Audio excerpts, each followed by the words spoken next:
What's up, everyone? Welcome to the Power Play with CJ. Today we're talking about Toronto firing Brian Burke as the general manager. It's kind of a raw deal right before the 2013 season's supposed to begin, come out of the lockout.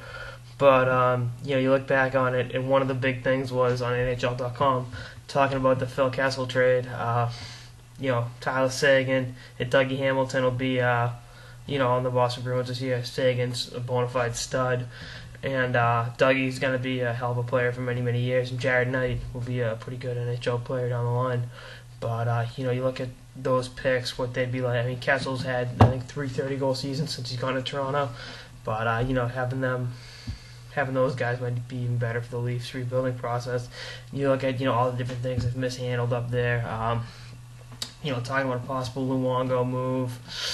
And, it's a raw deal. I mean, I don't think Burke's done a fantastic job, but I would have given him this year and then fired him. I think to fire him right before, for all intents and purposes, the season actually starts is, it's tough. And, what are they going to do? I don't like the way he's built the team. The whole barroom brawl mentality isn't necessarily going to work in today's NHL.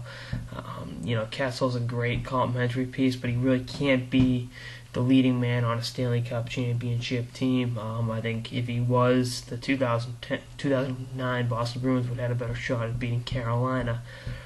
Kessel was injured for that series, but like I said, I'm not the biggest Brian Burke fan, but I don't like the fact they fired him under these circumstances. I would let him ride the season out, or fight him, in May or June last year.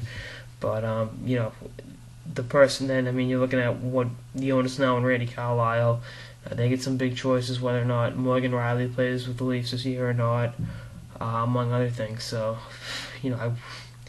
Toronto's a long way away from contending. And then the possible Luongo deal, that was supposedly a done deal last night, even though they can't officially make trades till Saturday or Sunday.